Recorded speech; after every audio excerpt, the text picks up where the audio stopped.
ஓம் விக்னேஸ்வரா போற்றி, ஓம் நவக்கர நரலை போற்றி. துலாம் ராசி நேயர்களுக்கு வணக்கம். துலாம் ராசி காலப்புரட்சி சக்கரத்தின் 7ஆம் இடம். பொதுவாக துலாம் ராசி நேர்மையாக இருப்பீங்க, ஜட்ஜ்மெண்ட் கரெக்டாக இருக்கும், அதே மாதிரி சுதந்திர எண்ணம் இருக்கும், அதிகாரமும் இருக்கும். சரியா? துலாம் ராசிக்கு எப்போயுமே ஒரு அதிகாரம் ஆளுமையோடு இருப்பீங்க. வியாபார நோக்கமும் தொழில் நோக்கமும் இருக்கும். சரி, இப்போ துலாம் ராசி நேயர்களுக்கு ராஜா பகவத் யோகம் இருக்குது. நல்ல ஒரு யோகம் அமைஞ்சிருக்குங்க. வீடியோ முழுக்க கேளுங்க. நல்ல பலன்களை சொல்கிறேன். நட்சத்திர ரீதியாகவும் லக்கண ரீதியாகவும் ராசிக்கும் சொல்கிறேன், கிரக நிலைகளை சொல்கிறேன். நல்லா இருக்குது. இந்த அடுத்து வருகின்ற நாட்கள் நல்லா இருக்குது. டிசம்பர் மாதம் முழுக்க நல்லா இருக்குது. ஜனவரி மாதமும் நல்லா இருக்குது. ஜனவரி மாதம் நியூ இயர் உங்கள் ராசிக்கு 3ஆம் இடத்துல தான் அருமையான அமைப்பில் தொடங்குது. ராசிக்கு 3ஆம் இடமும் ராசிக்கு 9ஆம் இடம் வலுப்படுது. தைரிய வீரிய சாணமும் பாக்கிய சாணத்திலும் கிரக நிலைகள் இருக்குது. சரியா? 3ஆம் இடத்துல சுக்கிரன், புதன், செவ்வாய், சூரியன் 3ஆம் இடத்துல அதிபயங்கரமாக இருக்குது. கிரகங்கள் வலுவுடன் சுபத்துவத்தோடு இருக்குது. 9ஆம் இடத்துல சூரியனும் குருவும் சந்திரன் இருக்கிறாங்க. இதெல்லாம் நியூ இயருக்கு 1/1/2026 அன்றைக்கி வியாழக்கிழமை உள்ள அமைப்பு. ஸோ நியூ இயருக்கு இன்னும் ஒரு 20 நாட்கள் தான் இருக்குது. சரி நேயர்களே, நியூ இயருக்கு தனியாக வீடியோ போடுறேன். 2026 புத்தாண்டு பலன்கள் தனியாக வீடியோ போடுறேன். அதுக்கு முன்னாடி ராசிக்கு 3ஆம் இடத்துல சூரியனும் செவ்வாயும் சேர்றாங்க. ராஜா பகவத் யோகம், ஆதித்ய மங்கள யோகம். இது நல்ல விதமாக பார்க்கப்படுகிறது. சரியா? செவ்வாயும் சூரியனும் துலாம் ராசிக்கு அளப்பரிய யோகங்களை கொடுப்பாங்க. செவ்வாய் ராசிக்கு 2-7 கூடியவன், ரொம்ப முக்கியமானவர். உங்கள் ராசிநாதனை காட்டிலும் செவ்வாய் ரொம்ப முக்கியமானவர். அதனால தான் செவ்வாய் நான் இந்த வீடியோவில் எடுத்திருக்கிறேன். அதுபோல் சூரியனும் ராசிக்கு ரொம்ப வேண்டியவர், லாபஸ்தானாபதி. துலாம் ராசியில் பிறந்தவர்களுக்கு லாபம் இருக்கணும், ப்ராஃபிட் இருக்கணும், பெனிஃபிட் இருக்கணும் அப்படின்னா சூரியன் நல்ல நிலைமையில் இருக்கணும். சூரியன் இப்போ நல்ல நிலைமையில் இருக்கிறாரு. சூரியன் செவ்வாய் கூட சேர்ந்து குரு பார்வையில் இருக்கிறாரு. நல்ல அமைப்பாக பார்க்கப்படுகிறது. குரு ராசிக்கு 9ஆம் இடத்துல வக்கரகதியில் இருக்கிறாரு. பரவாயில்ல, குரு வக்கரமாக இருக்கிறது ஓரளவுக்கு நல்லது தான். ஏன்னா 3-6 கூடிய வக்கரமாக இருக்கிறதுனால கொஞ்சம் கடன் கப்பெல்லாம் அடைப்பீங்க, இடைஞ்சல் இல்லாமல் இருக்கும், ஃப்ரீக்வெண்ட்டாக இருப்பீங்க, எதுலேயும் பிரச்சனை இல்லாமல் இருப்பீங்க, நீங்கள் உண்டு உங்கள் வேலை உண்டுன்னு இருப்பீங்க, பிறருடைய தலையீடு இல்லாமல் இருக்கும். சரியா? அதுபோக 3ஆம் இடத்துல ராஜ கிரகங்கள் செவ்வாயும் சூரியனும் இணைகிறாங்க. சூரியன் மார்கழி 1ஆம் தேதி தான் போவார். சரியா? இன்றைக்கி இன்றைக்கி கார்த்திகை 22, அடுத்த வாரம் தான் அவர் போய் இணைய போகிறாரு. அது வரைக்கும் 3ல் இருக்க செவ்வாய் நல்ல பலன்களை கொடுப்பார். சரியா நேயர்களே? இதில் செவ்வாயும் சூரியனும் சேர்ந்து நல்ல பலன்களை அடுத்த வரையும் நாட்களில் கொடுக்குறாங்க. அந்த ராஜா பகவத் யோகம் மிகச்சிறப்பாக இருக்குது. ராஜானாலே சூரிய தான். சரியா? பகவத்துங்கிறது ஒரு பெரிய பட்டம், பகவத். அது மாதிரி நீங்கள் ராஜா பகவத் மாதிரி ஒரு பெரிய லெவலுக்கு ஆக போகிறீங்க. இருக்கிற லெவலில் ஒரு படி ஏறி இருப்பீங்க, அவ்வளோதான். அது எவ்வளோ படி ஏறுறீங்கன்னு உங்கள் ஜாதக நிலையை பொறுத்து தான் இருக்குது. ஆனால் ஒரு முன்னேற்றம் இருக்கும். 10 ரூபா வர இடத்துல 15 ரூபா வரும், 1000 ரூபா வர இடத்துல 1500 ரூபா வரும், 1 லட்சம் வர இடத்துல 1.5 லட்சம் வரும். சரியா? வாங்குறதுல ஒரு சரிபாதி சேர்த்து வரும். அது எவ்வளோ சேர்த்து வரும் அதெல்லாம் உங்கள் ஜாதக ரீதியாக தசாபுத்தியை பார்த்தா சொல்ல முடியும். ஆனால் வாட்டவர் மேபி ஒரு லாபத்தை நோக்கி உங்கள் ராசி போய்கிட்டு இருக்குது, அதை என்னால் சொல்ல முடியும். ஒரு ஆளுமே அதிகாரத்தோடு இருக்கிறீங்க, நல்ல விதமாக பார்க்கப்படுகிறது. செவ்வாய் தான் வீட்டுக்கு மறையாமல் இருக்கிறார், அது பெரிய விஷயம். 2ஆம் வீட்டுக்கு 2ஆம் வீட்டில் இருக்கிறாரு. நல்லா இருக்கும். குடும்பத்தில் இணக்கமாக இருப்பீங்க, பணப்புழக்கம் இருக்கும். குடும்பத்தில் பணப்புழக்கம் இருக்கும். ஒன்று உங்கள்கிட்ட பணம் இருக்கும், இல்லைன்னா உங்கள் வீட்டில் இருக்கிறவங்ககிட்ட பணம் இருக்கும். பணம் தாராளமாக உங்கள் குடும்பத்தில் புழங்கும். நீங்கள் ஆணுனா உங்கள் மனைவி கையில் பணம் இருக்கும், இல்லைன்னா உங்கள் பிள்ளைகள் கையில் பணம் இருக்கும். யாரோ ஒருத்தர் மூலிமா வீட்டுக்கு பணம் வந்துக்கிட்டே இருக்கும். சரியா? அது எப்படி வருதுன்னு சொல்ல முடியாது. அது சம்பளமாக இருக்கலாம், வேறு ஏதாவது எக்ஸ்ட்ரா வருமானமாக இருக்கலாம், தொழில் மூலியமோ வியாபாரம் மூலியமோ, இல்லை சீட்டு போட்ட காசோ, இல்லைனா கடன் கட்டின அந்த லாபமோ, ஏதோ ஒரு பணம் ரொட்டேஷனில் இருந்துக்கிட்டே இருக்கும். அது நல்ல விதமாக பார்க்கப்படுகிறது. பேச்சில் நல்லா இருப்பீங்க, பேசி பிழைக்கிறவங்களுக்கு நல்லாயிருக்கும். குறிப்பாக டீச்சர் வேலை பார்க்குறவங்க, வக்கீல் வேலை பார்க்குறவங்க, சொல்லிக் கொடுக்குறவங்க, பின்னணி பாடகர்கள், டப்பிங் குரல் கொடுக்குறவங்க, எங்களை போன்ற ஜோதிடர்கள், பேச்சு மூலதனமாக போட்டு சேருவாங்க, வக்கீல் வேலை பார்க்குறவங்க, பட்டிமன்ற நடுவர்கள், வாதாடுறவங்க, யூடியூப்பில் வேலை பார்க்குறவங்க, டிவி சேனலில் வேலை பார்க்குறவங்கள, மீடியாவில் வேலை பார்க்குறவங்க, எல்லாம் பேசி பழக்கிறவங்களுக்கு நல்லாயிருக்கும். பழக்க வழக்கம் மிகச்சிறப்பாக இருக்கும். பழக்க வழக்கத்தில் ஒரு ஆளுமையோடு இருப்பீங்க. சரியா? உங்கள் பழக்க வழக்கம் மற்றவங்கள மறல வைக்கும். நீங்கள் ஒரு இடத்துல போய் நின்னாலே அப்படி பின்னாடி ஒதுங்குவாங்க. உங்களை பார்த்து ஒதுங்குற அளவுக்கு நீங்கள் ஒரு ராஜ கம்பீரமாக இருப்பீங்க. அதுதான் நான் ராஜா பகவத் சொன்னேன். ஸோ அதை உங்களுக்கு நல்லாயிருக்கும். ஆரம்ப கல்வி படிக்கிற மாணவர்கள் நல்லா படிப்பீங்க. படிப்பில் ஒரு ஃபோர்ஸ் இருக்கும். டக்குன்னு காலையில் சீக்கிரம் பள்ளிக்கூடத்துக்கு கிளம்புவீங்க.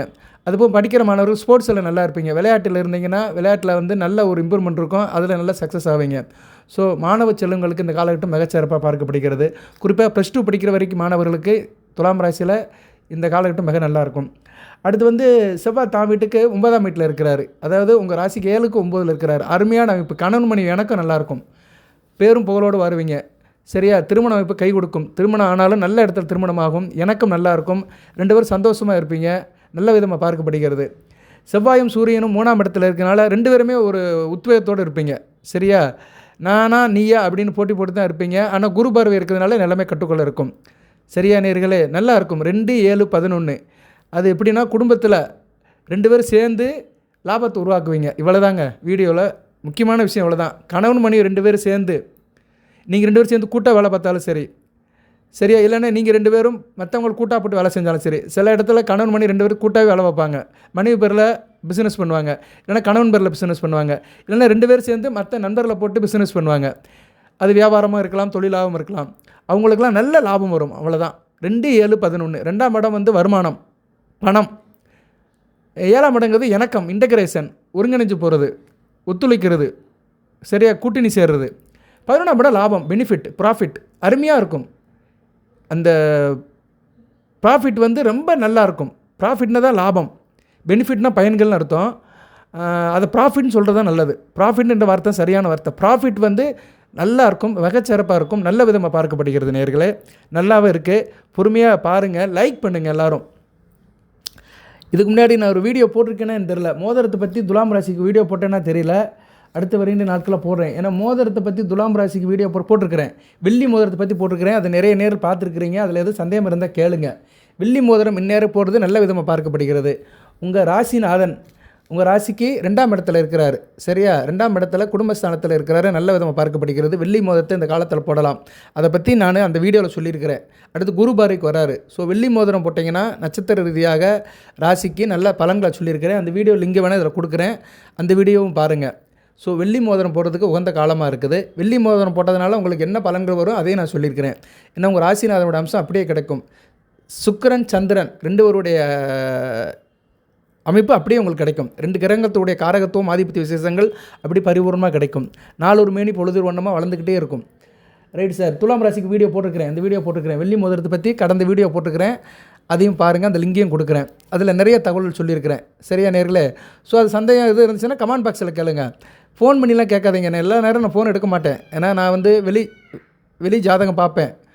நான் வெறும் யூடியூப்பில் பேசுகிற ஜோதிடர் கிடையாது. ஒரு நாளைக்கு 3 ஜாதகனாச்சும் குறைஞ்சி பார்ப்பேன். ஜாதகம் நிறைய வரும், ஜாதகம் பார்ப்பேன். அந்நேரம் நான் ஃபோன் எடுக்க முடியாது. என்னோடய கான்சன்ட்ரேஷன் ஜாதகம் பார்க்குறதுலாம் இருக்கும். ஏன்னா பணம் கட்டி பார்க்குறாங்க. அவங்க ஜாதகம் பார்க்கும்போது ஃபோன் எடுத்து பேச மாட்டேன். அதுபோக வந்து இப்படி வீடியோவில் பேசும்போது ஃபோன் எடுத்து பேச மாட்டேன். சேனலில் பேசும்போதும். அதுபோக பூஜ்ய புனஸ்காரம், கோயில் கோலம், அது சம்மந்தப்பட்ட காரியங்களில் ஆளுங்க வரும்போது போகும்போது பேசும்போது என்னால் ஃபோன் எடுக்க முடியாது. ஸோ நான் ஃப்ரீயாக இருக்கும்போது கண்டிப்பாக பேசுவேன். அது நிறைய பேருக்கு தெரியும். இல்லைன்னா நானே கூப்பிடுவேன். நான் ஃப்ரீயாக இருக்கேன், ஐடியலாக இருக்கேன்னா கண்டிப்பாக கான்டாக்ட் பண்ணுவேன் ஃபோனில். பட் மேக்ஸிமம் எல்லோரும் கமெண்ட் பாக்ஸில் கேளுங்க. கமெண்ட் பாக்ஸில் உங்களுக்கு ரிப்ளை பண்ணுவேன், நான் ரெஸ்பான்ஸ் பண்ணுவேன். இப்போ நல்லா இருக்குது நேயர்களே. சரியா? பலன்களை வந்து ஒன் பை ஒன்றா சொல்கிறேன். பொறுமையாக பாருங்கள். இந்த ராஜா பகவத் யோகம் வந்து ஒரு நல்ல ஒரு முன்னேற்ற பாதைக்கு உங்களை கூட்டு போகும். பண வரத்து நல்லா இருக்கும். திறமையும் செயலும் புகழும் நல்லாயிருக்கும். நல்ல செயல்பாடில் வந்து நல்லா இருப்பீங்க, எஃபெக்டிவாக இருப்பீங்க. பேச்சில் இனிமே இருக்கும், சாதுரியம் இருக்கும், காரியம் எல்லாமே கை கொடுக்கும். பயணங்கள் சில பேருக்கு இருக்கலாம். எங்கேனாச்சும் தூர தேசத்துக்கு இல்லைன்னா வெளிநாட்டுக்கு போய்ட்டு வர்றதுக்கு ஒரு ஏற்பாடு இருக்கலாம். கோயில் குளத்துக்கு போய்ட்டு வருவீங்க.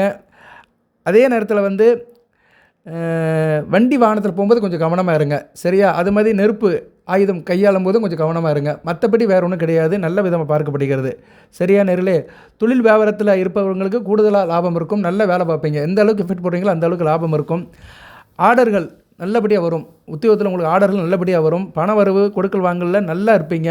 உத்தியோகத்தில் இருக்கிறவங்க கொஞ்சம் கவனமாக இருக்கணும். தொழில் வியாபாரம் சூப்பராக இருக்குது. உத்தியோகத்தில் இருக்கிறவங்க கொஞ்சம் கவனமாக இருங்க. மற்றபடி நல்லா இருக்குது. உங்களுக்கு 3ஆம் இடத்துல இருக்கிற செவ்வாய் வந்து பண வசதியை கொடுப்பாரு. சரியா? பண வசதி இருக்கும். ஆள் நியாயம், நீதி, நேர்மை கட்டுப்பட்டு இருப்பீங்க. எந்த ஒரு காரியம் பண்ணாலுமே அதில் நல்லது கெட்டது பார்த்து தான் செய்வீங்க. இதில் எஃபெக்டிவாக இருப்பீங்க. காரிய அணுகுமுறை இருக்கும், ஒரு முனைப்பு இருக்கும், திருப்தி இருக்கும், மகிழ்ச்சி இருக்கும். சரியா? மிகச்சிறப்பாக படைக்கப்படுகிறது. குரு மங்கள யோகம், சிவராஜ் யோகம். இந்த காலகட்டத்தில் சிவன் கோயிலுக்கு போய்ட்டு வாங்க. ஏன்னா செவ்வாயும் சூரியனும் அடுத்த வரைன்ற காலகட்டத்தில் குரு பார்க்குறாரு. சரியா? மார்கழி மாதம் முழுக்க சிவன் கோயிலுக்கு போங்க. சிவன் கோயிலுக்கு போது மிகச்சிறப்பாக தரும். குறிப்பாக முருகப்பெருமான் இருக்கிற சிவன் கோயிலுக்கு போய்ட்டு வந்தீங்கன்னா மிக நல்லாயிருக்கும். இளைய சகோதர விஷயத்தில் அனுசரித்து போங்க. தம்பி தங்கச்சி விஷயத்தில் கொஞ்சம் அனுசரித்து போங்க. இருந்தாலும் அவங்க நல்லா இருப்பாங்க. ஆனால் உங்ககிட்ட கொஞ்சம் லடாய் விடுவாங்க. உங்கள்கிட்ட கொஞ்சம் பிரச்சனை பண்ணுவாங்க. மற்றபடி உங்கள் தம்பி தங்கச்சி அவங்க விஷயத்தில் நல்லாயிருக்கும். அவங்க படிப்பு, திருமண, வேலைவாய்ப்பு நல்லாயிருக்கும். குறிப்பாக இந்த வியாபாரம் பண்ணுறவங்களுக்கு நல்லா இருக்கணும். இப்போ நான் சொல்கிற வியாபாரம் பால், வெண்ணெய், நெய், தயிர், மோர் போன்ற வியாபாரம் இதெல்லாம் கால்நடையிலேருந்து வரும். பசுமாடு வச்சுருக்கிறவங்க இந்த வியாபாரம் பண்ணுவாங்க. இந்த பதார்த்தங்கள் செய்கிறவங்களுக்கு நல்லாயிருக்கும். அதுபோல் கால்நடை வளர்ப்பவங்களுக்கு மிகச்சிறப்பாக பார்க்கப்படுகிறது. ரியல் எஸ்டேட் பிஸ்னஸ் சிறப்பாக இருக்கும். சரியா, அரசு அப்ரூவல் வாங்குறவங்க, கவர்மெண்ட் சம்மந்தப்பட்ட ரியல் எஸ்டேட் பண்ணுறவங்க, அரசு நிலத்தில் கான்ட்ராக்ட் எடுத்து செய்கிறவங்க, அரசு நிதியுதவி பெறுறவங்க, சிப்காட்ஸ் இப்படிலாம் சொல்கிறோம்ல, நிறையா இருக்குது அரசு நிதியுதவி பெறுற நிறுவனங்கள். அதில் இடம் வாங்கி ஃபேக்ட்ரி போட்டிருக்கிறவங்களுக்கெல்லாம் நல்லா இருக்கும். சரியா, ஏன்னா செவ்வாயும் சூரியனும் சேர்ந்து 3ஆம் இடத்துல இருக்கிறதுனால அதில் வெற்றி மேல் வெற்றி கிடைக்கிறதுக்கு நல்ல ஒரு ஆப்பர்ச்சுனிட்டி பார்க்கப்படுகிறது, நல்லாவும் இருக்குது. அடுத்து வந்து சூரியன் 3ஆம் இடத்துலேருந்து நல்ல பலன்களை கொடுப்பார். ஆள் நல்லா இருப்பீங்க, தானும் மகிழ்ந்து பிறரை மகிழ வைப்பீங்க, தயால சிந்தனை இருக்கும், இதுலேயும் வந்து பிராட் மைண்டாக இருப்பீங்க, ஈகை இறக்கும், கருணை காரண்யம் இருக்கும். சூரியன் 11ஆம் இடத்துக்கு 5ஆம் இடத்துல இருக்கிறார், தான் வீட்டுக்கு மறையாமல் இருக்கிறார். 3 கிரகங்களுமே 2 கிரகங்களுமே தான் வீட்டுக்கு மறையாமல் இருக்குது. இந்த ராஜ கிரகங்கள் சரியா, அந்த மங்களாதித்ய யோகத்தை கொடுக்குற சூரியனும் செவ்வாயும், மங்களம்னா செவ்வாய், ஆதித்தனா சூரியன். ஸோ அந்த மங்களாதித்ய யோகம், அதை ராஜா பகவத் யோகம்னு சொல்லலாம். அந்த ராஜா பகவத் யோகத்தை கொடுக்குற 2 கிரகங்களுமே வந்து தான் வீட்டுக்கு மறையாமல் இருக்குது, செவ்வாயும் சூரியனும். சூரியன் 11ஆம் வீட்டுக்கு 5ஆம் இடத்துல இருக்கார், நல்லாயிருக்கும், பிள்ளைகளால் நல்ல லாபம் இருக்கும், பிள்ளைகள் விஷயத்தில் பெருமைப்படுவீங்க, உங்கள் பிள்ளைகளுக்கு லாபம் இருக்கும். உங்கள் பிள்ளைகள் எது வேலை பார்க்குறாங்க அப்படின்னா அவங்க சார்ந்த கம்பெனியில் அவங்களுக்கு இன்க்ரிமெண்ட்டு போனஸ் எல்லாமே கிடைக்கும். பிள்ளைகள் விஷயத்தில் நல்ல ஒரு தகவல்களை பெறுவீங்க, பிள்ளைகளால் பெருமைப்படுவீங்க. பிள்ளைகளோட படிப்பு, திருமண, வேலைவாய்ப்பு நல்லாயிருக்கும். குழந்தைகளுக்கு அரசாங்க வேலை கிடைக்கிறதுக்கு வாய்ப்பு இருக்குது. சரியா, உங்கள் குழந்தைகளுக்கு இந்த காலகட்டத்தில் அரசு சம்மந்தப்பட்ட காரியத்தில் நல்ல லாபம் வருதுக்கு நல்லாயிருக்கும். ஏன்னா சூரியன் வந்து தான் வீட்டுக்கு மறையாமல் 5ஆம் வீட்டில் இருக்கிறார், தான் வீட்டுக்கு 5ஆம் வீட்டில் குரு பார்வையில் சிவராஜ் யோகத்தில் இருக்குது, மிகச்சிறப்பாக பார்க்கப்படுகிறது. சரியா நேரில். அதுபோக நல்லவங்க கெட்டவங்க பார்த்து பழகுவீங்க, நல்லது எது கெட்டது எதுன்னு தெரிஞ்சு போயிடும். கையில் காசு பணம் தாராளமாக இருக்கும்.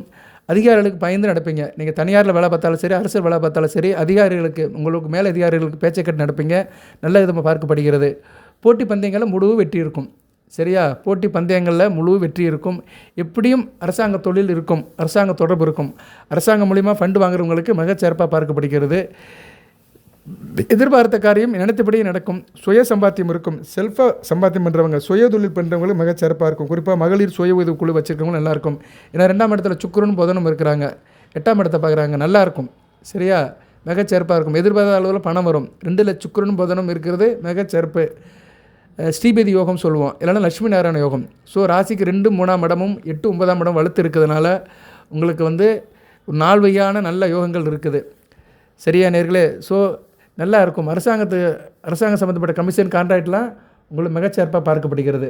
இருப்பினும் வந்து ராசிக்கு 3ஆம் இடத்துல இருக்கிற செவ்வாய் வந்து 6ஆம் இடத்தை பார்க்குறாரு. 6ஆம் இடத்துல இருக்கிற சனி பகவானை பார்ப்பார். சனி பகவான் இப்போ பார்க்கல, அடுத்து நான் வரும்போது பார்ப்பார். சரியா, இப்போதைக்கு பார்க்கல, கொஞ்ச நாள் கழித்து பார்ப்பார். மார்கழி மாதத்தில் கொஞ்சம் கவனமாக இருங்க. எந்த விஷயத்தில் கவனமாக இருக்கணும்னா, சனி பகவான் வந்து ராசிக்கு வந்து 4, 5 கூடியவன். தாயாரோட உடல்நலத்தை பார்த்துக்கோங்க. வண்டி வாகனத்தில் போகும்போது கவனமாக இருங்க. விவசாயம் பண்ணுறவங்க கொஞ்சம் விவசாய விஷயத்தில் கொஞ்சம் கவனமாக இருக்கணும். ஆனால் விவசாயம்ங்கிறது வந்து சூரியன் சனி சம்மந்தப்பட்டதான். சூரியன் வந்து குரு பார்வையில் இருக்கிறாரு, அதனால் விவசாயத்தில் அந்தளவுக்கு பிரச்சனை இருக்காது, கொஞ்சம் அலைச்சல் இருக்கும். சரியா, அலைச்சல் இருக்கும், ஆதாயம் கொஞ்சம் குறையும், அதனால் கவனமாக இருங்க. சிவன் கோயிலில் போய் காலபைரவர் வழிபாடு பண்ணுங்கள், அதான் ரொம்ப முக்கியம். துலாம் ராசினியர்களுக்கு இப்போதைக்கு வந்து முக்கியமான வழிபாடு வந்து இந்த மார்கழி மாதம் முழுக்க சிவன் கோயிலுக்கு போங்க. சரியா, திங்கக்கிழமை போகிறது சிறப்பு. திங்கக்கிழமை போய் சிவபெருமானையும் சிவசக்தியை கும்பிட்டு, முருகப்பெருமானை கும்பிட்டு, அப்படியே காலபைரவர் வழிபாடு பண்ணிட்டு வந்தீங்கன்னா மிகச்சிறப்பாக பார்க்கப்படுகிறது. இன்றைக்கி காஞ்சி ஏகாம்பரேஸ்வரர் ஈஸ்வரர் கோயிலில் வந்து குடமுழுக்கு, காஞ்சி காமாட்சி அம்மன் ஏகாம்பரேஸ்வரர் கோயிலில் குடமுழுக்கு, அந்த ஒரு நல்ல ஒரு வார்த்தையை சொல்லிக்கிறேன். கோயிலுக்கு போகிறவங்க 40 நாளுக்குள்ளே போயிட்டு வாங்க. அதுபோக மதுரை முக்தீஸ்வரர் கோயில் தெப்பக்குளத்துக்கு எதுக்கு இருக்குது, மதுரை அனுப்பானடி போகும்போது தெப்பக்குளத்துக்கு எதுக்கு இருக்குது, அந்த சிவன் கோயிலே இன்றைக்கி வந்து குடமுழுக்கு, கும்பாபிஷேகம். ஸோ மதுரை சேர்ந்தவர்கள் அந்த கோயிலுக்கும் 40 நாளுக்கு ஒரு தடவை போயிட்டு வரலாம். போக முடியாதவர்கள் 40 நாளுக்கு ஒரு தடவை, 40 நாள் முடியதுக்குள்ளே, ஒரு மண்டலம் முடியதுக்குள்ளே போயிட்டு வந்தீங்கன்னா அந்த கும்பாபிஷேகத்தோடைய புண்ணியம் கிடைக்கும். எனக்கு தெரிஞ்சு 2 கோயிலுடைய கும்பாபிஷேகம் எனக்கு தெரியும், அதை உங்கள்கிட்ட இந்த வீடியோ மூலமாக தெரியப்படுத்துகிறேன். ஸோ மதுரை வாழ் மக்களும் காஞ்சி வாழ் மக்களும் இதை செய்யலாம். மதுரைக்கும் காஞ்சிக்கும் ஒரு தொடர்பு இருக்குது. மதுரை காஞ்சின்னு ஒரு இதிகாசமே இருக்குது, ஒரு புராணமே இருக்குது, மதுரை காஞ்சின்னு. மதுரையில் வந்து சொக்கநாத பெருமான் இருக்கிறாரு, அங்கே வந்து இதாக இருக்கிறாரு, எங்கே காஞ்சியில் வந்து ஏகாம்பரேஸ்வரராக இருக்கிறாரு, நிலம் சம்மந்தப்பட்ட அமைப்பில் இருக்கிறாரு. பஞ்சபூதங்களாக வந்து காஞ்சி வந்து நிலம். சரியா, ஓகே ரைட் நேர்களே, வாட்டர் மேபி இந்த தகவலை சொல்கிறேன். எதுக்கு சொல்ல வந்தேன்னா, சிவன் கோயில் வழிபாடு சிறப்பை தரும். துலாம் ராசினியர்களுக்கு காலபைரவர் வழிபாடு சிறப்பை தரும். அடுத்து வந்து செவ்வாய் வந்து ராசிக்கு வந்து 6ஆம் இடத்தை பார்க்குறாரு, ராசிக்கு 9ஆம் இடம் 10ஆம் இடம் பார்க்குறாரு, தர்ம கர்ம இடத்தை பார்க்குறாரு. அப்பா வழி தொழில் பண்ணுறவங்களாம் கொஞ்சம் கவனமாக இருக்கணும். அப்பாவுக்கு ஒன்றும் செய்யாது, ஏன்னா 9ஆம் இடத்துல குரு இருக்கிறதுனால தகப்பனுக்கு ஒன்றும் பிரச்சனை இருக்காது. ஆனால் அப்பா வழி உறவு முறையில் சில பேருக்கு சில பிரச்சனைகள் வரும். சரியா, பங்காளி விஷயத்தில் சில பிரச்சனைகள் வரும், கவனமாக இருந்துக்கோங்க. அதுபோக பங்காளிகள் கூட வேலை செய்கிறவங்க, பங்காளிகள் கூட தொழில் பண்ணுறவங்க, பங்காளிகள் வச்சு வேலை செய்கிறவங்க கவனமாக இருக்கணும். நீங்கள் நண்பர் மூலிமா வேலை பார்க்குறது வேறு, பங்காளிங்கிறது அப்பா கூட பிறந்தவர்கள், அப்பா வம்சத்து வழி வந்தவர்கள் கூட தொழில் பண்ணுறீங்க, டீலிங் பண்ணுறீங்கன்னா கொஞ்சம் கவனமாக இருக்கணும். அதில் சில பிரச்சனைகள் வர்றதுக்கு வாய்ப்பு இருக்குது. ஏன்னா செவ்வாய் பார்வை ராசிக்கு 9ஆம் இடத்துக்கு 10ஆம் இடம் தர்ம கர்ம ஸ்தானத்தில் இருக்கிறதுனால கொஞ்சம் கவனமாக இருக்கணும். இருப்பினும் 13ஆம் தேதி வரைக்கும் சந்திரன் ஒளிச்சந்திரனாக இருக்கிறாரு, சிம்மத்துக்கு வர வரைக்கும் ஒளிச்சந்திரனாக இருக்கிறார், ஒன்றும் பிரச்சனை இல்லை. சந்திரன் தேய்பிரை சந்திரனாக வரும்போது தான் பிரச்சனை. சரியா, ஏன்னா சந்திரன் தான் தொழில்காரகன், தொழில் வியாபாரத்தை குறிக்கிறவன். துலாம் ராசிக்கு சந்திரன் வளர்பிறை காலத்தில் இருக்கும்போதெல்லாம் நல்லாயிருக்கும், தொழில் வியாபாரம் நல்லாயிருக்கும், தொழில் வியாபாரத்தில் நல்ல மனசை ஒருமுகப்படுத்துவீங்க. சரியா நேர்களே, இதெல்லாம் உங்களுக்கு சந்திரனை வைத்து சில தகவல்களில் சொல்கிறேன் நான்.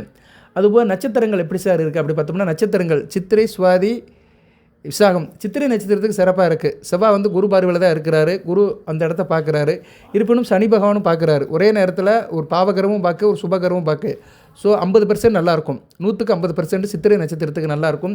நீங்களும் சிவன் வழிபாடு பண்ணணும். சிவன் கோயிலில் இருக்கிற முருகப்பெருமான வழிபாடு பண்ணிங்கன்னா சிறப்பை தரும். அடுத்து சுவாதி, ராகுவின் நட்சத்திரம். ராகுக்கு குரு பார்வை வந்துருச்சு. சரி, வக்கர குரு மிதுனத்துக்கு போயிட்டார், ரிவர்ஸில் போயிட்டார். ராகுவை பார்ப்பார். சரியா, ராகு இருக்கிற வீட்டை பார்க்கறதுனால ஓரளவு பரவாயில்ல. ராகு பகவானுக்கு செவ்வாய் பார்வையிலேருந்து வெளியே வந்துட்டார். ஸோ சுவாதிக்கு நல்லாயிருக்கும். இந்த அடுத்த வரைக்கும் டிசம்பர் ஜனவரி மாதங்கள்லாம் சுவாதிக்கு நல்லாயிருக்கும்.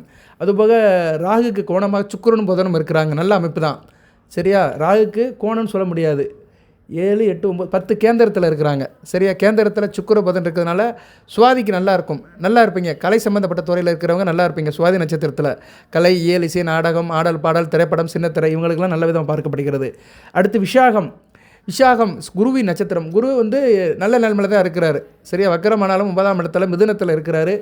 வீடு கொடுத்த புதன் ஸ்தானம் ஓரளவு சுக்கிரன் கூட சேர்ந்து வக்கரமாய் தான் இருக்கிறாரு. ஸோ குருவும் வக்கரமாக இருக்கிறார், குருவுக்கு வீடு கொடுத்தவனும் வக்கரமாக தான் இருக்கிறாரு. வக்கரத்துக்கு வக்கரம் ஓரளவு சரியாக போயிடும். அதுபோக குரு ஒரு சுப தொடர்பில் தான் இருக்கிறாரு.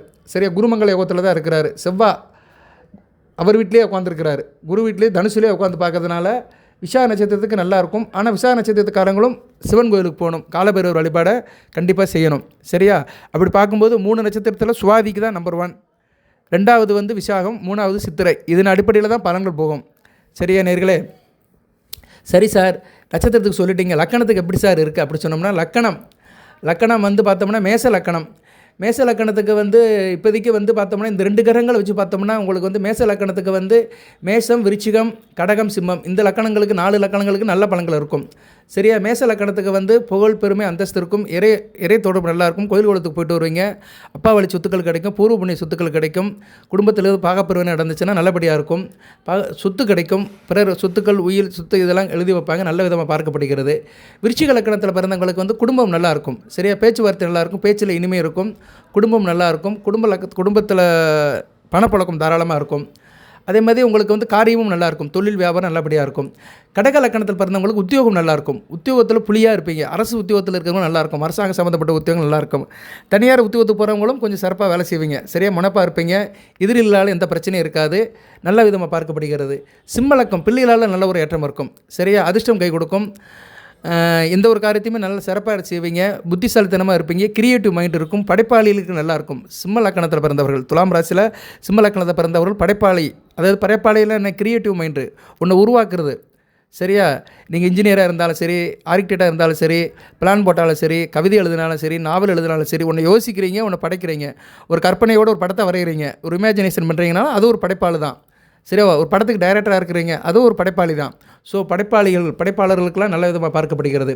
அடுத்து தனுசு லக்கணம் மீன லக்கணத்தில் பிறந்தவங்களுக்கு வியாபாரம் நல்லாயிருக்கும். சரியா, வியாபாரத்தில் கொடிகட்டி பறப்பீங்க, தர்ம கர்மாதிபதி யோகம் அவங்களுக்கு இருக்கும். தனுசு லக்கணத்தில் பிறந்தவங்க, துலாம் ராசி தனுசு லக்கணம், இது ஒரு நல்ல அமைப்பு கிடையாது. ஏன்னா லக்கணாதிபதி ராசியாதிபதியம் எதிரிகளாக வருவாங்க. ஏன்னா துலாம் ராசிக்கு சுக்கிரன், தனுசு லக்கணத்துக்கு குரு பகவான். இருப்பினும் இப்போதைக்கு லக்கணத்துக்கு அவர் 7ஆம் இடத்துல இருக்கிறதுனால ஓரளவு பிரச்சனை இல்லை. இருப்பினும் நீங்கள் கொஞ்சம் உஷ்ணப்படாமல் இருக்கணும், டென்ஷன் ஆகாமல் இருக்கணும். சரியா, பதட்டம் இல்லாமல் இருக்கணும், தன்னை போல் பிறரையும் நினைக்கணும், பதட்டம் இல்லாமல் அவசரப்படாமல் இருக்கணும். மற்றபடி எல்லாமே நல்லபடியாக பார்க்கப்படுகிறது தனுசு லக்கணத்தில் பிறந்தவர்களுக்கு. மீன லக்கணத்தில் பிறந்தவர்கள் தொழில் நல்லாயிருக்கும். சரியா, குறிப்பாக ரியல் எஸ்டேட்டு, கட்டடம், கான்ட்ராக்டு, கமிஷன் இதெல்லாம் நல்லாயிருக்கும். அரசு சம்மந்தப்பட்ட தொழில்கள், எலக்ட்ரிக்கல் எலக்ட்ரானிக் சம்மந்தப்பட்ட தொழில்கள், ஃபெர்டிலைசர், உர கம்பெனி, விவசாயம் சம்மந்தப்பட்ட பொருட்கள் இவங்களுக்குலாம் நல்லாயிருக்கும். சரியா? அதுமாதிரி அடுமனை bakery, hotel, tea shop, coffee shop, boarding and lodging இதெல்லாம் நல்லாயிருக்கும். நெருப்பு சம்மந்தப்பட்டது, அரசாங்க வேலை சம்மந்தப்பட்டது, பேக்கரி சம்மந்தப்பட்டது, எலக்ட்ரானிக்ஸ் குட்ஸ் சம்மந்தப்பட்டது, மின் சாதனம் சம்மந்தப்பட்டது, அப்புறம் மின் உற்பத்தி சம்மந்தப்பட்டது நிறைய இருக்குது. சரியா? மின் உற்பத்திங்கிறது அரசாங்கத்திலே நிறையா இருக்குது, தனியாரிலே இருக்குது. தனியாரில் வந்து காற்றாலை மின்சக்தி, அடுத்து வந்து அரசாங்கத்தில் டர்பன் ஜெனரேட்டரு, அணுமின் உலை, இப்படி நிறைய சொல்லிட்டு போகலாம். ஸோ வாட் எவர் மேபி இந்த மின்சார சம்மந்தப்பட்டவங்களுக்குலாம் அந்த மீன லக்கணத்தில் பிறந்தவங்களுக்கு நல்லாயிருக்கும். சரி சார், மற்ற லக்கணம் இருக்குது அதெல்லாம் விட்டுட்டீங்களா சார் அப்படின்னா, கன்னியா லக்கணத்தில் பிறந்தவங்களுக்கு எப்படி சார் இருக்கும்னா, கன்னியா லக்கணத்தில் பிறந்தவங்களுக்கு தாய்க்கு முடியாமல் போகும். சரியா? தாய் வழியில் சில பிரச்சனைகள் இருக்கும். தாய் வழியில் கொஞ்சம் கவனம் செலுத்துங்க. கன்னியா லக்கணத்தில் பிறந்தவங்க, கன்னியா லக்கணம் மகர லக்கணத்தில் பிறந்தவங்க கொஞ்சம் கவனமாக இருக்கணும். சரியா? கன்னியா லக்கணத்தில் பிறந்தவங்க வந்து கொஞ்சம் கவனமாக இருக்கணும். தாய்க்கு வந்து முடக்க முடியாது போகும், இல்லைன்னா தாயை விட்டு பிரியமாக இருக்கணும். வண்டி வாகனத்தில் போகும்போது கவனமாக இருக்கணும். ஸோ கன்னியா லக்கணத்தில் பிறந்தவங்க கவனமாக இருக்கணும். கண்டிப்பாக சிவன் வழிபாடு பண்ணணும். பட் இவங்களுக்கு வந்து யோகம் இல்லையா சார்னா இருக்குது, யோகம் இருக்குது. வீடு, நிலமனை இதெல்லாம் நல்லாயிருக்கும். சரியா? இடம் வாங்கி விற்கிறது, கட்டடம் கட்டி விற்கிறது, இவங்களுக்கெல்லாம் இந்த வேலையில் இருக்கிற நல்லாயிருக்கும். சரியா? வீடு சம்மந்தப்பட்ட காரியங்கள் நல்லாயிருக்கும். இருப்பினும் தாய் வழி உறவுகளை கவனமாக இருக்கணும். வண்டி வாகனத்தில் போகும்போது கவனமாக இருக்கணும். அடுத்து மகர லக்கணம், விரயம் நிறையா இருக்கும். சரியா? விரயம் நிறையா இருக்கும், அலைச்சல் இருக்கும். குறிப்பாக துலாம் ராசியில் மகர லக்கணத்தில் பிறந்தவங்களுக்கு இப்போ வந்து கொஞ்சம் நிறைய ஒரு செலவு இருக்கும். சகோதர வழியில் செலவு, வேலை பார்க்குற இடத்துல செலவு, தடை காரியங்கள் எல்லாம் இருக்கும். ஸோ மகர லக்கணத்தில் பிறந்தவங்க, கன்னியா லக்கணத்தில் பிறந்தவங்களாம் கண்டிப்பாக சிவன் வழிபாடு பண்ணணும். இந்த மார்கழி மாதம் முழுக்க பண்ணணும். சரியா? நான் தான் லக்கண ரீதியாக பிரித்து சொல்கிறேன். எத்தனை பேருக்கு லக்கணம் தெரியும்னு தெரியல. லக்கணம் தெரியாமல் ராசி பலன்லாம் பார்க்காதீங்க. நான் நிறைய வீடியோவில் சொல்கிறேன். லக்கணம் தெரியலைன்னா கமெண்ட் பாக்ஸில் கேளுங்க. உங்கள் பிறந்த தேதி, மாதம், வருடம், பிறந்த டைம், எந்த ஊரில் பிறந்தீங்க, டைம் வந்து ஏஎம்ஆர் பிஎம் போடணும். இதெல்லாம் போட்டிங்கன்னா கண்டிப்பாக நான் பார்த்து சொல்லுவேன். அதுக்கும் நேராக வரணும். உங்கள் பர்த் டீட்டெயிலை எடுத்து நான் ஜாதகத்தில் போட்டு சாஃப்ட்வேரில் போட்டு என்ன லக்கணம் வருதுன்னு அதை சொல்லுவேன். நான் நிறைய பேருக்கு சொல்லியிருக்கிறேன். சரியா? அதனால் உங்களுக்கும் சொல்லுவேன். அதுக்கும் ஒரு லக்கு இருக்கணும். ஏன்னா என் பார்வைக்கு வரணும். ஏன்னா கமெண்ட் பாக்ஸை நான் பார்க்குற நேரம் அது வந்துச்சு, அந்நேரம் எனக்கு எல்லா தோது இருந்துச்சுன்னா கண்டிப்பாக டக்குன்னு அடிச்சு சொல்லிடுவேன். மேக்ஸிமம் காலையில் தான் எனக்கு டைம் கிடைக்கும். சரியா? காலையில் ஒரு 7 to 8 இதுக்குன்னு ஒதுக்குவேன். அந்நேரம் உங்கள் துலாம் ராசியில் அந்த கமெண்ட்ஸில் அவங்க கேட்குற கேள்விகள் வந்துச்சுன்னா கண்டிப்பாக பதில் சொல்லுவேன். சொல்லிட்டு தான் இருக்கிறேன். நீங்கள் என்னோடய வீடியோவுடைய கமெண்ட் பாக்ஸை பார்த்தீங்கன்னா பிளாங்கெல்லாம் விட மாட்டேன், சொல்லிக்கிட்டே தான் இருப்பேன். ரேண்டமாக பதில் சொல்லிட்டு தான் இருப்பேன் நான். சரியா? ரைட்டு, தொடர்ந்து கேளுங்க. கண்டிப்பாக என்றைக்கோ ஒரு நாள் கண்ணில் போனால் கண்டிப்பாக பதில் சொல்லிடுவேன் நான். ஸோ மகர லக்கணம், கன்னியா லக்கணத்தில் பிறந்தவங்க கண்டிப்பாக வழிபாடு பண்ணுங்கள். கொஞ்சம் சிக்கலாக தான் இருக்குது. சரியா? கணவன் மணி உறவுலையும் சிக்கல் வரும், பிரச்சனை வரும். கும்பலக்கணத்துக்கு சிறப்பாக இருக்குது. கும்பலக்கணத்தில் பிறந்தவங்களுக்கு நல்ல லாபமாக இருப்பீங்க, நல்லாயிருக்கும். கூட்டு தொழில், பங்கு சந்தை, ஷேர் மார்க்கெட்டு எல்லாமே நல்லாயிருக்கும். தைரிய வீரியமாக இருப்பீங்க. தொழிலில் நல்ல லாபம் இருக்கும். சரியா? ரியல் எஸ்டேட்டு, கட்டடம், விவசாயம், தோட்டம், துறவு எல்லாத்துலேயும் நல்ல லாபம் இருக்கும். மருத்துவம் சரியா நல்ல விதமாக பார்க்கப்படுகிறது. கும்பலக்கணத்தில் பிறந்தவங்களுக்கு, துலாம் ராசி கும்பலக்கணத்தில் பிறந்தவங்களுக்கு மிகச்சிறப்பாக இருக்குது. நல்ல விதமாக பார்க்கப்படுகிறது. எல்லா லக்கணத்தையும் சொல்லிட்டேன்னு நினைக்கிறேன். சரியா நேரில்? ஆமாம், எல்லா லக்கணத்தையும் சொல்லிட்டேன். ரைட்டு. மிதுன லக்கணத்தில் இருக்கிறவங்க கொஞ்சம் கவனமாக இருக்கணும். கணவன் மணி உறவில் கொஞ்சம் விட்டு கொடுத்து போகணும். இருந்தாலும் குரு பார்வை இருக்கிறதுனால நிலைமை கட்டுக்குள்ளே இருக்கும். நான் பெருசாக நீ பெருசாக போட்டி போடாதீங்க, விட்டு கொடுத்து போங்க. நண்பர்கள் விஷயத்தில் விட்டு கொடுத்து போங்க, உஷ்ணப்படாதீங்க, பொறுமையாக இருங்க. மிதுன லக்கணத்தை பிறந்தவங்களுக்கு இந்த காலகட்டத்தில் பொதுமை தான் ரொம்ப முக்கியமாக பார்க்கப்படுகிறது. அதே மாதிரி துலாம் ராசி ரிஷப லக்கணம் ஒரு ஷஷ்டாச அமைப்பு. ஆனால் இருந்தாலும் நல்லா இருப்பீங்க. ஆள் கலையாக இருப்பீங்க. ஆடல், பாடல், இயல், இசை, நாடகம் இது சம்மந்தப்பட்டு நல்லா இருப்பீங்க. எதுலேயும் ஒரு ஃபோர்ஸாக இருப்பீங்க. ஆக்கப்பூர்வமாகவும் இருப்பீங்க, அறிவுபூர்வமாக இருப்பீங்க, அழகாகவும் இருப்பீங்க. இருப்பினும் திடீர் சில செலவுகள் வரும். சரி, எதிர்பாராத செலவுகள் வரும். அரசாங்க விஷயத்தில் செலவுகள் வரும். அரசு சம்மந்தப்பட்ட காரியத்தில் சில செலவுகள் வரும். உடன் பிறந்த சகோதர விஷயத்தில் சில பிரச்சனைகள், விரயம், செலவு வரும். சரி, அதே மாதிரி நண்பர்கள் விஷயத்திலும் சில விரயங்கள் வர்றதுக்கு வாய்ப்பு இருக்குது. ஸோ ரிஷப லக்கணத்தில் பிறந்தவங்களும் சில நிபந்தனைக்கு உட்பட்டு நல்ல பலன்கள் கிடைக்கும். ஸோ எல்லா லக்கணத்துக்கும் சொல்லிட்டேன் நான். சரியா நேர்களே? கடக லக்கணத்துக்கு எப்படி சார் இருக்குது அப்படின்னா, கடக லக்கணத்துக்கு வந்து அந்த உத்தியோகத்தில் சொல்லிட்டேன் நான். உத்தியோகம் நல்லாயிருக்கும். சிம்ம லக்கணத்துக்கு பிள்ளைகளால் சொல்லிட்டேன். ஸோ எல்லா லக்கணத்துக்கும் சொல்லிட்டேன் நான். விடுபடுச்சுன்னா கேளுங்க, நான் சொல்லுவேன். சார் இந்த லக்கணத்தை நீங்கள் சொல்லலை சார் அப்படின்னா கண்டிப்பாக நான் டெக்ஸ்ட்டில் சொல்லிடுவேன். சுருக்கமாக தான் சொல்லுவேன். ஏன்னா டெக்ஸ்ட் பண்ணி சொல்லும்போது ரொம்ப நீட்டி முழங்க முடியாது. பேசும்போது எவ்வளோ நாச்சும் பேசிக்கலாம், ஆனால் டெக்ஸ்ட் பண்ணும்போது அப்படி பேச முடியாது. ஸோ துலாம் ராசியில் ஒவ்வொரு லக்கணத்துக்குமே இந்த ராஜ பகவத் யோகம் வந்து எந்த விதமான பலன்களை கொடுக்கும் அப்படின்னு சொல்லியிருக்கிறேன். இப்போதைக்கு கிரக நிலைகளை எடுத்துக்கிட்டோம்னா 3ஆம் இடத்துல அடுத்தடுத்து செவ்வாய், சூரியன் சேருது வந்து ஓரளவுக்கு நல்லது. நியூ இயர் அன்றைக்கி புதனும் சூரியனும் சுக்கிரனும் சேர்ந்துருவாங்க, மிகச்சிறப்பாக இருக்கும். செவ்வாய், சூரியன் இவங்க 2 பேருமே சுபத்துவம் அடைவாங்க. ஒரே நேரத்தில் சுக்கிரன் புதனாலையும் குருவாலும் சுபத்துவம் அடைவது நல்லா இருக்கும். ஸோ புத்தாண்டு பிறக்கிறது நல்ல விதமாக தான் பார்க்கப்படுகிறது. 2026 வந்து ஆள் எதுலையுமே கொஞ்சம் ஃபோர்ஸாக இருப்பீங்க, அவ்வளோதான், ஒரே வாரத்தில் சொல்லலாம். 2026 காரிய வெற்றி இருக்கும். காரிய தடைகள் இருக்காது, எல்லாத்தையும் தடை தெரிவிங்க. 2026 உங்களுக்கு வந்து ஒரு புது பொலிவை கொடுக்கும், ரெஃப்ரெஷை கொடுக்கும். ஏன்னா குரு வந்து 9ஆம் இடத்துல இருக்கிறாரு, சனி பகவான் வந்து 6ஆம் இடத்துல இருக்கிறாரு, ராகு வந்து 5ஆம் இடத்துல இருக்கிறாரு, குரு பார்வையில் இருக்கிறதுனால பாப தொடர்பு அந்த அளவுக்கு இல்லை. சரியா, நல்லா இருக்குது. 2026க்கு நான் அடுத்த ஒரு வீடியோ போடுறேன். எல்லா வீடியோவும் பாருங்கள், தகவல் சொல்லிக்கிட்டே தான் இருப்பேன். சரியா நேர்களே, உங்களுக்கு வந்து அப்பப்போ எந்த தெய்வத்தை வழிபாடு பண்ணணும், என்னென்ன செய்யணும் தகவல் சொல்லிட்டு தான் இருப்பேன். அதுபோக மற்ற தகவலும் சொல்கிறேன், நிறைய வீடியோலாம் போடுறேன். தாந்திரிய பரிகாரங்கள், தோஷ நிவர்த்திகள், நட்சத்திர பரிகாரங்கள், திதியை பற்றி நிறைய பேர் கேட்குறாங்க. நான் திதியை வந்து மேக்ஸிமம் பார்க்க மாட்டேன். திதின்னு ஒன்று இருக்குது. திதினா என்னென்னா சூரியனுக்கும் சந்திரனுக்கும் இடைப்பட்டதான் திதி. அந்த திதியை பற்றி நிறைய பேர் கேட்குறாங்க. திதி சூரியன் ஒரு சப்ஜெக்ட் இருக்குது. நான் ஜாதகத்தில் திதி சூரியமெல்லாம் பார்க்க மாட்டேன். கிரக சுபத்துவங்கள் அவ்வளோதான். கிரகங்கள் எந்த அளவுக்கு சுபத்துவமாக இருக்கோ அந்த அளவுக்கு அதோடைய காரகத்துவமும் ஆதிபத்திய விசேஷமும் இருக்கும், அவ்வளோதான். அதோடைய ஷார்ப்னஸ் எவ்வளோ இருக்குது அதை தான் பார்க்கணும். திதி சூனியங்கிறதுலாம் வந்து இடையில சொருகப்பட்டது தான். ஸோ அதெல்லாம் பார்க்க வேண்டிய அவசியம் இல்லை. ஆனால் திதிக்கு எதுவும் இருக்கா சாருங்கிறது, திதிங்கிறது வந்து பெருசாக ஒன்றும் கிடையாது. அந்த திதிக்கு நம்ம சில தேவதைகளை வழிபாடு பண்ணலாம். அது வேணால் அடுத்த வீடியோவில் சொல்கிறேன். நீங்கள் வந்து வளர்பிறையிலையா தேய்பிரையில் பிறந்திருக்கீங்களான்னு உங்களுக்கு தான் தெரியும், ஜாதகத்தை பார்த்தா தான் தெரியும். ஸோ அந்த வளர்பிறை தேய்பிறை திதியில் பிறந்தவர்களுக்கு சில குறிப்பிட்ட தேவதைகள் அதை வந்து அந்த குறிப்பிட்ட நாளில் கும்பிட்டிங்கன்னா கொஞ்சம் கூடுதல் சிறப்பாக இருக்கும். எந்த அளவுக்கு கைத்தட்டு அதிகமாக இருக்கும் அந்த அளவுக்கு சத்தம் நல்லாயிருக்கும். 2 பேர் சேர்ந்து தட்டினா அதுக்கேற்ற சத்தம் இருக்கும், 20 பேர் சேர்ந்து தட்டினோம்னா அதுக்கேற்ற சத்தம் இருக்கும். ஸோ ஒரு மனிதன் நல்லா இருக்கும்னா பஞ்சாங்கத்தின்படி வழிபாடு பண்ணணும். பஞ்சாங்கம் அப்படின்னா என்னென்னா 5 அம்சங்கள் சேர்ந்தது. நாள் அல்லது கிழமை, நாள்னு வச்சுக்கிறோம். நாள், நட்சத்திரம், திதி, கரணம், யோகம், 5மே ஒரு மனுஷனுக்கு இருக்கும். உங்கள் ஜாதகத்தில் அந்த 5மே சொல்லியிருப்பாங்க. ஸோ நீங்கள் பிறந்த நாள், ஒரு நாளில் பிறந்திருப்பீங்க. திங்கக்கிழமை பிறந்திருக்கிறீங்க. நட்சத்திரம் விசாக நட்சத்திரம். திங்கக்கிழமைக்கும் விசாக நட்சத்திரத்துக்கு என்ன தொடர்பு இருக்குது? திங்கக்கிழமை சந்திரன், விசாக நட்சத்திரம் குரு. ஸோ குருச்சந்திர யோகம் இவங்களுக்கு இருக்குது. இது பொதுவாக எடுத்துக்கலாம், ஜாதகத்தெல்லாம் பார்க்க வேண்டாம். திங்கக்கிழமை விசாக நட்சத்திரத்தை பிறந்தானா சந்திரனுக்கும் குருவுக்கும் உள்ள தொடர்பு நல்லா இருக்குது. அன்றைக்கி என்ன திதின்னு பார்க்கணும். சரியா, அந்த திதிக்குள்ள அதிதேவதை யாரும் பார்க்கணும். அந்த அதிதேவதைக்கும் அந்த நட்சத்திரத்துக்கும் கிழமைக்கும் தொடர்பு நல்லா இருந்துச்சுன்னா கூடுதல் சிறப்பாக இருக்குது. அடுத்து கரணம், யோகம் இதெல்லாம் பார்க்கணும், அந்த ரிலேஷன்ஷிப்பை பார்க்கணும். சரியா நேர்களே, அந்த தொடர்பு நல்லா இருந்துச்சுன்னு வச்சுக்கோங்களேன், நமக்கு வந்து பலன்கள் நல்லாயிருக்கும், அவ்வளோதான். தொடர்பு நல்லா இருக்கணும். நம்ம நிற்கிற நேரத்தில் பஸ்ஸு வச்சுன்னா டக்குன்னு கிளம்பி போயிடும், அவ்வளோதான், முடிஞ்சு போச்சு. நம்ம போகிற காரியம் சீக்கிரமாக முடியும். பஸ்ஸுக்கே இப்போ 10 நிமிஷம் நிற்கிறோம் வச்சுக்கோங்களேன், தாமதமாகிட்டே இருக்கும், டென்ஷன் ஆகும், வாட்ச பார்த்துட்டு இருப்போம், என்னடா பஸ்ஸு இன்னும் வரலையேன்னு. இது மாதிரி தான் அந்த பஞ்சாங்கத்தில் உள்ள அமைப்பில் அந்த ஒவ்வொரு இதுக்கும் உள்ள தொடர்புகள் வந்து நல்லபடியாக இருந்துச்சுன்னா நமக்கு வந்து சக்ஸஸ் ஆகும். இது எல்லாத்துக்கும் இருக்காது. அதுபோக நீங்கள் ராசியில் பிறந்திருப்பீங்க. ராசியில் இருக்கிற சந்திரன் ஒளிச்சந்திரனாக இருக்கணும். அதுபோக ராசிநாதன் சுக்கிரன் நல்ல நிலைமையில் இருக்கணும். நீங்கள் ஒரு லக்கணத்தில் பிறந்திருப்பீங்க, அந்த லக்கணத்துக்கும் ராசிக்கும் நல்ல நிலைமையில் இருக்கணும். லக்கணத்துக்கு ராசி மறையக்கூடாது. சரியா, நீங்கள் வந்து துலாம் ராசியில் பிறந்திருக்கிறீங்க, நீங்கள் வந்து மீன லக்கணத்துலேயோ இல்லைனா ரிஷப லக்கணத்துலேயோ இல்லைனா கன்னியா லக்கணத்திலையோ பிறக்கக்கூடாது. இதில் மீன லக்கணத்தில் பிறக்கவே கூடாது. ரிஷப லக்கணத்தில் பிறந்தாலும் பரவாயில்ல, ராசியாதிபதி லக்கணாதிபதி ஒரே ஆள் தான் வருவார், சுக்கிரன் தான் வருவார். கன்னியா லக்கணத்தில் பிறந்தாலும் பரவாயில்ல. சரியா, கன்னியா லக்கணத்தில் பிறந்தாலுமே 2ல் சந்திரன் இருப்பார். அந்த லக்கணத்துக்கு 11 கூடிய 2ல் இருக்கிறதுனால லாபம் இருக்கும். சரியா, வருமானம் வந்து லாபமாக மாறும். அது சந்திரன் ஒளிச்சந்திரன் இருந்தார்னா பொருளாதார இதில் பிரச்சனை இருக்காது. இருந்தாலும் கன்னியா லக்கணத்தில் பிறக்கிறது வந்து அது வந்து உங்களுக்கு வந்து எப்படின்னா 12ஆம் இடமாக போகும். சரியா, லக்கணம் வந்து 12ஆம் இடமாக போகும், கொஞ்சம் மறையும். இருந்தாலும் புதனும் சுக்கிரனும் நண்பர்கள். மீனம் தான் பிரச்சனை.